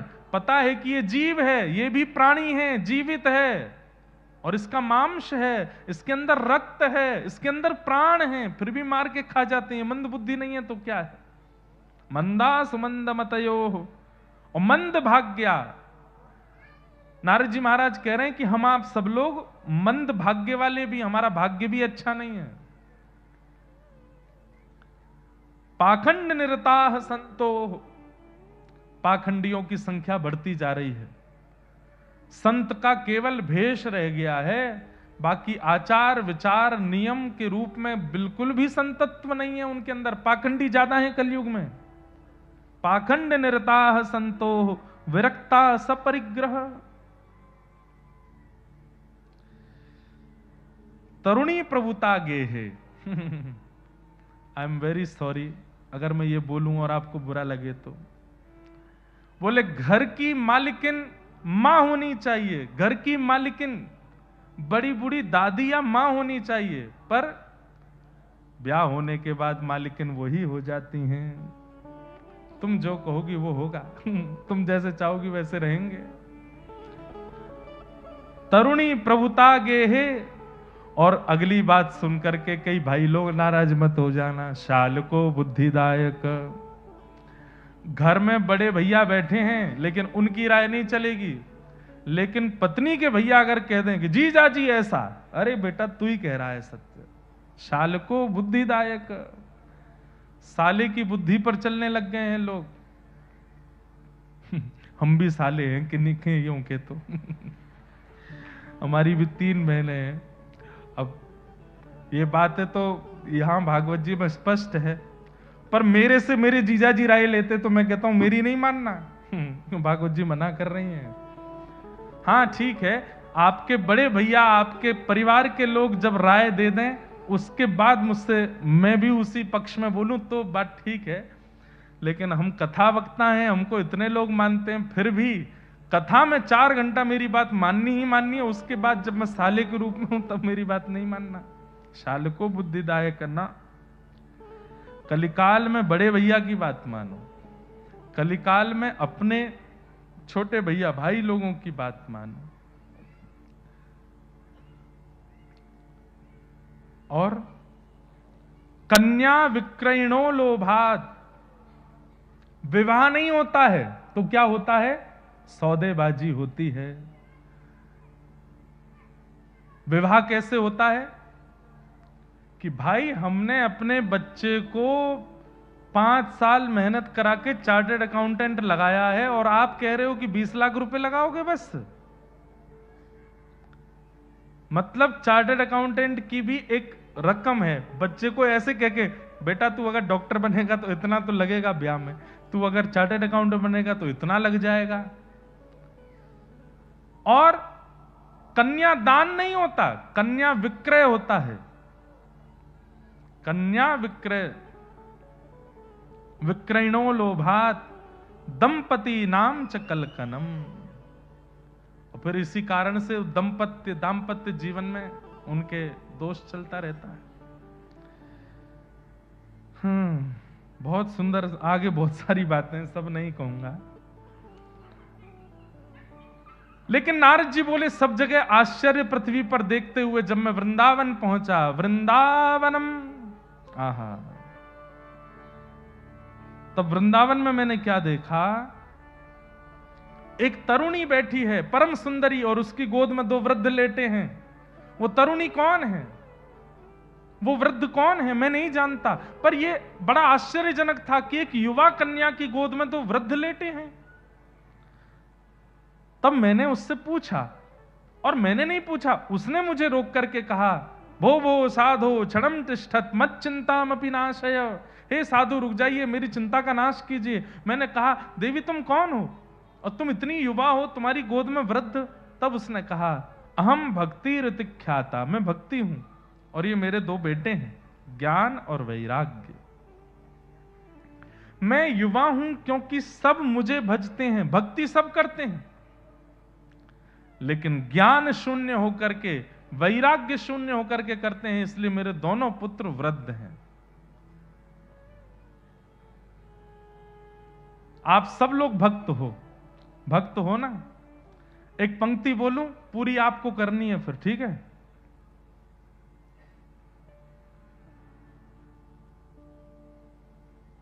श्री गुरु चरण सरोज रज निज मन मुकुर सुधार,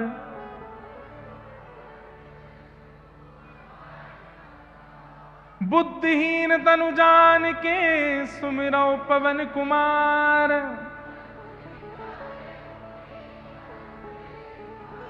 ठीक है, अब मैं जिसको बुलाऊं आप में से, इसका अर्थ आके बता दीजिए मंच पे। क्या कहा आपने? कई लोग जानते होंगे, पर मैं जिसको मेरे को तो सब दिख रहे हैं, मैं जिसको चुन के बुलाऊंगा वो नहीं बता पाएगा, नहीं बता पाएगा। नहीं जानते क्यों? भक्ति है, ज्ञान नहीं है। आप लोग अपने घर के बाहर स्वस्तिक बनाते हैं, स्वस्तिक का अर्थ क्या होता है, स्वस्तिक क्यों बनाया जाता है, उसका द्योतक क्या होता है, उसका कारण क्या होता है, नहीं जानते हम लोग। स्वस्ति माने कल्याण, क माने करने वाला, जो कल्याण करे, इसलिए उसकी 4 भाग बनाए जाते हैं, 4 खानों के बाहर उसके कोने छोड़े जाते हैं कि चारों सर्वांगीण रूप से जो हमारा कल्याण करे, वो स्वस्तिक। घर पर आने वाले मेहमान को तिलक क्यों लगाया जाता है, नहीं पता हमको। चलो तिलक लगाया, ये आपने बता भी दोगे। अक्षत क्यों लगाते हैं, ये नहीं पता हमको, नहीं जानते, और कभी जानने की इच्छा भी पैदा नहीं करी। 60 साल के हो गए, 70 के हो गए, प्राण त्यागने की स्थिति में पहुंचते जा रहे, पर कभी जानने की इच्छा भी नहीं हुई कि क्यों। इसका मतलब क्या है? भक्ति है पर ज्ञान नहीं है। शिव आराधन करने जाते हैं, नारायण आराधन करने जाते हैं, सूर्य आराधन करने के लिए जाते हैं। अरे घरों में जाता हूं मैं, महाराज जी भी अनुभव करते होंगे, छोटे छोटे बच्चों को लाके खड़ा कर देते हैं माता पिता, चलो महाराज जी को श्लोक सुनाओ, और वो बालक गायत्री सुनाता है, जबकि गायत्री इस प्रकार बोलना भी मना है। भक्ति है पर ज्ञान नहीं है। और इसी कारण से आज इतना बिखरा हुआ सनातन धर्म लगता है। और अब तो इतना खतरनाक समय आ गया, संत संतों में लड़ाई हो रही है, आध्यात्मिक लड़ रहे हैं आपस में एक दूसरे को। अरे अब तो एक होने का समय था, अब क्यों लड़ रहे हैं? बड़ी मुश्किल से युवाओं को खींच के कथाओं में लाए हैं, और फिर से ये सब विवाद होकर के फिर सब बिखर जाएगा। कोई अच्छा कुछ करता दिख जाए तो उसके बारे में 4 बातें बुरी बोलने लगेंगे, उसके बारे में 10 उसके पीछे पड़ जाएंगे, ये गलत है, ये ऐसा है, इसने ऐसा किया, वैसा किया। पता नहीं क्यों हमारे यहां संगठित नहीं हो पाते हैं। आपको कोई संशय है, उनसे मिलके बात करो, उनसे बैठ के बात करो, पर नहीं, विवादास्पद होते जा रहे हैं। और ये सनातन का स्वरूप नहीं है। तो भक्ति तो है पर ज्ञान नहीं है, भक्ति तो है पर वैराग्य नहीं है। वैराग्य का मतलब गृह त्याग नहीं होता, वैराग्य का मतलब सब छोड़ देना नहीं होता, वैराग्य का मतलब सब छोड़ करके चले जाना नहीं होता। वैराग्य का मतलब सबके बीच में रहते हुए भी किसी में आसक्त ना होना, यह वैराग्य होता है, इसे वैराग्य कहते हैं।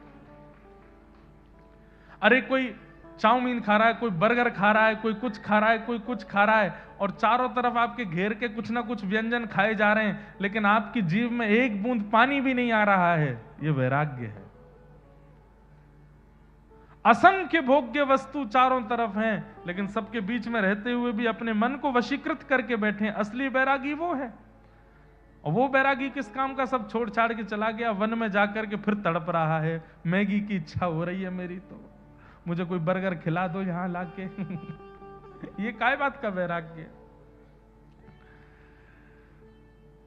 वस्तु का त्याग वैराग्य नहीं होता, वस्तु के प्रति आसक्ति का त्याग वैराग्य होता है। मैं कितने ऐसे परिवार जिनमें जाता हूं जहां दंपति पति पत्नी हैं पर वो महावैरागी से ही हैं, बस दंपति हैं पर विरक्त रहते हैं, आसक्त नहीं है।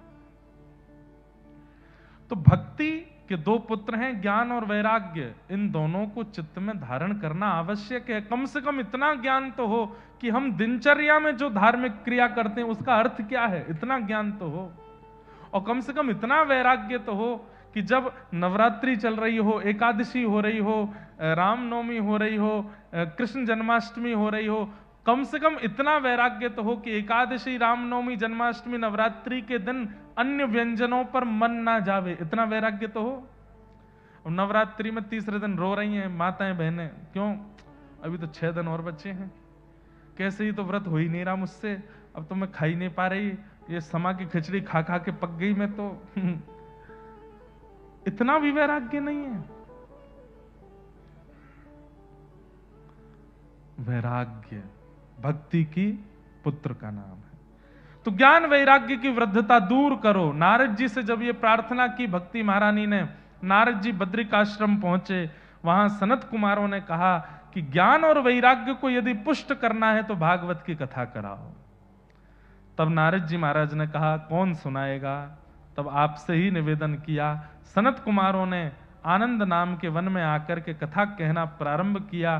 देवी आए, देवता आए, ऋषि कुमार आए, सब लोग पहुंचे, और जैसे ही भक्ति अपने पुत्र ज्ञान वैराग्य के साथ वहां पहुंची है, भक्ति सुतौ तौ तरणौ गृहीत्वा प्रेमैक रूपा सहसा विरासी, श्री कृष्ण गोविंद हरे मुरारे, नाथेति नामानि मुहुः वदन्ति। भक्ति महारानी के दोनों पुत्र ज्ञान और वैराग्य सब युवा होते चले गए, और श्रीमद् भागवत जी की कृपा से ज्ञान और वैराग्य पुष्ट हुए। बोलो भागवत महापुराण की। ये भागवत जी का प्रथम महात्म्य है। भागवत जी के महात्म्य की दूसरी कथा में आता है, आत्मदेव नाम के ब्राह्मण थे, उनके कोई संतान नहीं थी, संत ने उनको फल दिया अपनी पत्नी को खिला देना, पत्नी ने वो फल बांझ गैया को खिला दिया, तो गैया के गर्भ से जो जन्म हुआ वो हुआ श्री गोकर्ण जी महाराज का। और पत्नी अपने सहेली के पुत्र को ला करके सौंप देती है, कहती है मेरा ही बेटा है, उसका नाम रखा गया धुंधुकारी। मैं सूक्ष्म में सुना रहा हूं, पूरी कथा का एक ही अर्थ है कि घनघोर प्रेत योनि होती है, गया श्राद्ध से भी मुक्ति प्राप्त नहीं हुई, ऐसा धुंधुकारी प्रेत बना। गोकर्ण जी महाराज आश्चर्य में आ गए कि मैंने गया श्राद्ध कर दिया तब भी ये मुक्त क्यों नहीं हो पाया प्रेत योनि से। तब सूर्य नारायण भगवान ने कहा वो इतना प्रचंड प्रेत बना है कि गया श्राद्ध से भी उस पर कल्याण नहीं होगा। बोलो क्या करें? बोलो श्रीमद् भागवतान मुक्ति सप्ताहं वाचनं कुरु इति सूर्यवचः सर्वै धर्म रूपम तु वे श्रुतम। श्रीमद् भागवत की सप्ताह कथा करो। सूर्य नारायण आज्ञा कर रहे हैं, कितनी भी प्रचंड प्रेत योनि में कोई क्यों ना फंसा हो, कथा होते ही वो मुक्त होता है। बंधुओं, आप लोग कथा सुन रहे नहीं, आपके अलावा भी बहुत कोई है, वो यहां वायुमंडल में भ्रमण कर रहे हैं। जैसे ही पता चला कि यहाँ कथा होने वाली है, यहाँ असंख्य ऐसी जीवाणु के रूप में वो प्रेत योनियों के सब यहाँ भ्रमण कर रहे हैं अपनी मुक्ति के लिए, और इस कथा के माध्यम से वे सब मुक्त होते चले जाएंगे यहां से। मेरे मन में इस बात को कहते हुए एक भाव आता है, जब मरे हुओं को मुक्त कर सकती है तो हम तो जीवित हैं। श्रीमद् भागवतम जीवितों को मुक्त नहीं कर सकती भैया। मुक्त मृत्यु के बाद नहीं होता व्यक्ति, मुक्त जीवित अवस्था में होता है व्यक्ति। श्रीमन रामानुजाचार्य जी महाराज, हमारे आचार्य चरण, वो अपनी प्रकट अवस्था में मुक्त हो गए, इसीलिए आज तक उनका नाम है। सूरदास जी महाराज, कुम्मन दास जी महाराज, कबीर दास जी महाराज, भक्तिमती मीराबाई, और जिन जिन के चरित्र आप सुनेंगे कथा में आगामी दिनों में, ये सब वह भक्त हैं जिन्होंने जीवित अवस्था में अपने आप को मुक्त कर दिया। कोई ग्रंथि नहीं है, कोई बंधन नहीं था इनके जीवन में, सबसे मुक्त होकर के ऊपर उठ गए। और यही तो भागवत कराती है। अंग्रेजी में एक शब्द होता है ब्रॉड माइंडेड। हमें नहीं लगता कि संसार में आध्यात्मिक व्यक्ति से ज्यादा ब्रॉड माइंडेड कोई होता होगा। आध्यात्मिक व्यक्ति के विचार संकीर्ण नहीं होते, विकसित होते हैं। जो घटनाओं को, जो अपने जीवन में आने वाले आर्तों को, विषादों को पीड़ा समझ करके स्वीकार करे, वो संकीर्ण विचारधारा वाला है। लेकिन अपने जीवन की हर घटना को ठाकुर जी का प्रसाद माने, वही आध्यात्मिक व्यक्ति है, वही आध्यात्मिक है। तो श्री गोकर्ण जी महाराज ने भागवत की कथा की, और उस सप्ताह कथा को सुनकर के अत्यंत घनिष्ठ प्रेत योनि में पड़ा हुआ वह धुंधुकारी मुक्त होकर के भगवत धाम को प्रस्थान कर गया। बोलो भागवत महापुराण की। श्रीमद् भागवत जी की एक कृपा है कि भागवत जी की कृपा से ज्ञान, वैराग्य, भक्ति चित्त में पुष्ट होती है, और श्रीमद् भागवत जी की कृपा से जीवित अवस्था में मुक्त हो जाते हैं, और मृतक अपनी प्रेत योनि से मुक्त हो जाते हैं। ऐसी सर्वांगीण विकास करने वाली, सर्वांगीण उद्धार करने वाली श्रीमद् भागवत महापुराण को हम बारंबार प्रणाम करते हैं। ये महात्म है। एक श्लोक अंतिम कहकर के हम महात्म को विश्राम देंगे। असारे संसारे विषय विषसंगा कुलधिया क्षणार्धम क्षेमार्थम पिबत सुख गाथा तुलसुधा किमर्थम व्यर्थम भो व्रजत कुपथे कुत्सित कथे परीक्षित साक्षी यश्रवण मुक्त्युक्ति कथने। इस असार रूपी संसार में, इस विषय रूपी संसार में यदि सार कुछ है तो वो भगवान नाम है, भगवान कथा है। साक्षी है कौन? परीक्षित साक्षी। इस कथा को सुनकर के भगवत धाम को प्रस्थान कर गए। इसलिए भैया इस कथा का आश्रय हम आप सब लोग लेंगे। आज प्रथम दिन था कथा का, बहुत विलंब से हुई, इसलिए हम थोड़े में ही केवल महात्म्य की चर्चा करके आज के मंगल विषय को विराम देंगे। कल से बंधुओं आप सब लोगों के लिए यहाँ उपस्थित होने का समय 3 बजे से पूर्व ही आप लोग आ जाइए। 3 साढ़े 3 के बीच में हम भी यहाँ आकर के कथा 6 साढ़े 6 बजे तक खूब भाव से आनंद से करेंगे और खूब मधुर मधुर रस चर्चाएं सुनाएंगे। आप सब लोग खूब भाव से पधारो, खूब आनंद से कथा का रस लीजिए। महाराज जी से हमने निवेदन तो किया था कि आप आज कुछ अपनी वाणी का आशीर्वाद दें। महाराज जी बोले आज विलंब बहुत हुआ, कल महाराज जी का आशीष भी हम लोग सब ग्रहण करेंगे। आप सब लोगों को बहुत बहुत जय श्री कृष्ण, जय श्री कृष्ण, जय सिया राम, जय सिया राम, जय श्रीमन नारायण। जय श्रीमन्नारायण। श्यामा हृदय कमल सो प्रगट्यो, श्यामा हृदय कमल सो प्रगट्यो, श्यामा हृदय कमल सो प्रगट्यो, श्यामा हृदय कमल सो प्रगट्यो, श्याम हृदय कुभाय वृंदावन प्यारो वृंदावन, प्यारो वृंदावन, हे श्री वृंदावन मेरो वृंदावन, प्यारो वृंदावन, सब सुख सागर रूप उजागर रहे वृंदावन धाम, सब सुख सागर रूप उजागर रहे वृंदावन धाम। हाँ प्यारो रहे वृंदावन धाम, प्यारो रहे वृंदावन धाम। हे रूप गोस्वामी प्रगट कियो जहाँ, गोस्वामी प्रगट कियो जहाँ, रूप गोस्वामी प्रगट कियो जहाँ, गोस्वामी प्रगट कियो राधा गोविंद रूप निधान, वृंदावन मेरो वृंदावन, हे श्री वृंदावन मेरो वृंदावन, रूप गोस्वामी प्रगट कियो जहाँ, राधा गोविंद रूप निधान, वृंदावन मेरो वृंदावन,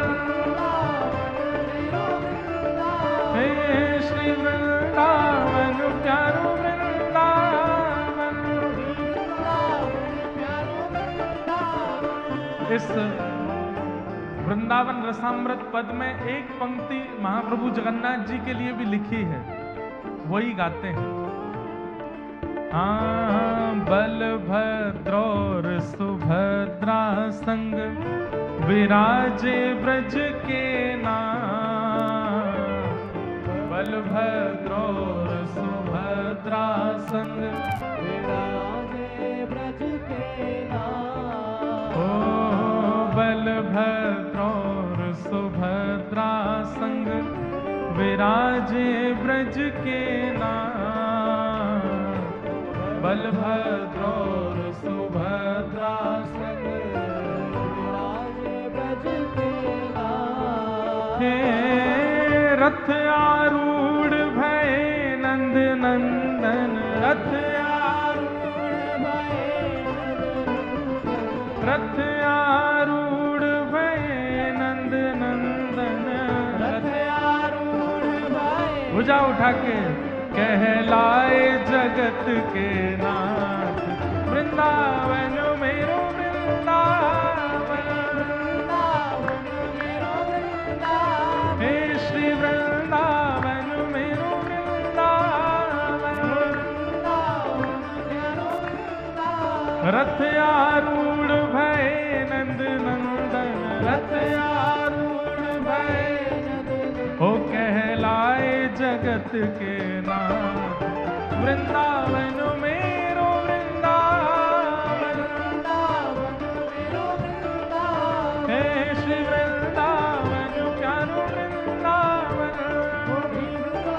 आइए नाथ नाथ नाथ मेरे नाथ जगन्नाथ, हे नाथ नाथ नाथ मेरे नाथ जगन्नाथ, हे नाथ नाथ नाथ मेरे नाथ जगन्नाथ,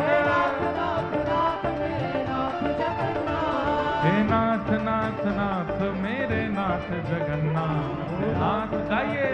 मेरे नाथ जगन्नाथ हे नाथ नाथ नाथ मेरे नाथ जगन्नाथ नाथ नाथ नाथ मेरे नाथ जगन्नाथ हे नाथ नाथ नाथ मेरे नाथ जगन्नाथ नाथ मेरे नाथ जगन्नाथ हे नाथ नाथ नाथ मेरे नाथ जगन्नाथ नाथ मेरे नाथ जगन्नाथ हो जय राधे राधे राधे राधे श्री राधे राधे राधे राधे जय राधे राधे जय राधे राधे श्री राधे राधे राधे राधे जय राधे राधे राधे राधे देखो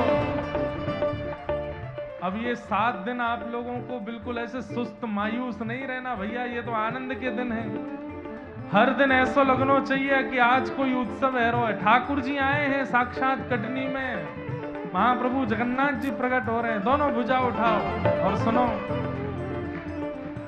जो सबसे ऊंचा उछलेगा वाकू मंच पे बुला के हम माला पहनाएंगे।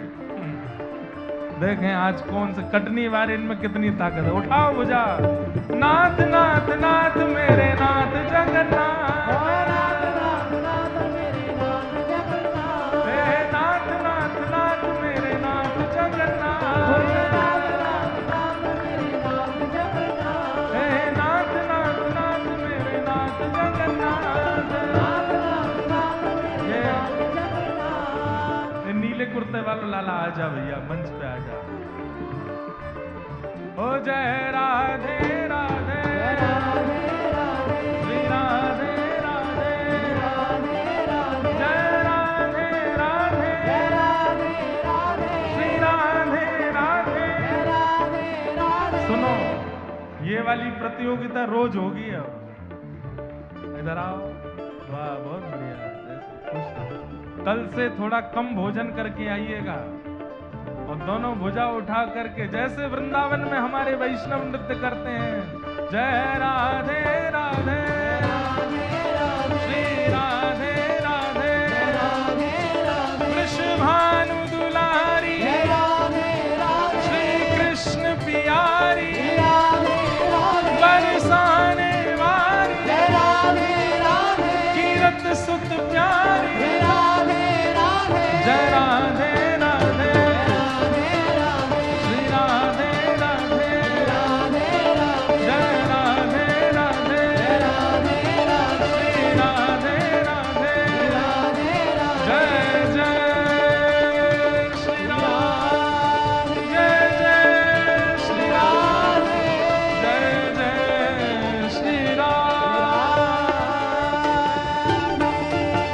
बोल वृंदावन बिहारी लाल की, श्री राधा रमण लाल की, श्री राधा वल्लभ लाल की, श्री जगन्नाथ महाप्रभु की, प्यारे गिरधर लाल की, श्री रंगनाथ भगवान की, भाष्यकार शेषावतार श्री रामानु स्वामी जी महाराज की, स्वामी जी महाराज की, पूछरी के लौटा की, खूब खूब प्यारे। क्या बात है बंसी वारे, शाबाश। जय श्री कृष्ण, जय सिया राम, जय श्रीमन नारायण। कल पुनः मिलेंगे 3 बजे। आप सबको तब तक प्रणाम।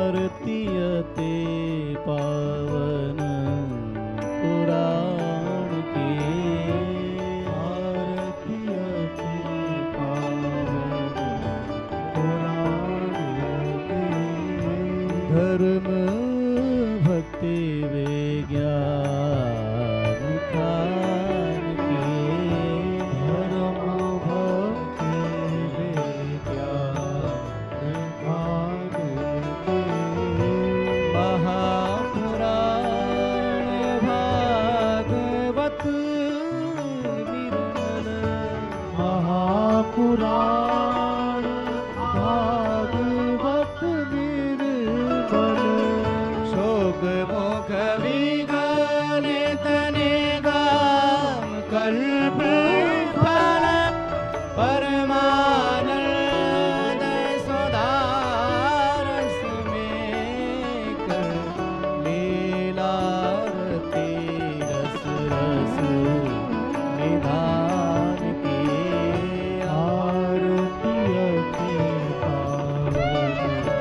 पुराण के विषय विलास विमोह विनाशिनी विषय विलास विमोह विनाशिनी विमल विराग विवेक विकाशिनी भगवत तत्व रहस्य प्रकाशिनी परम ज्योति परमात्म ज्ञान की आरती के पावन पुराण के परमहंस मुनि मन उल्लासिनी परमहंस मुनि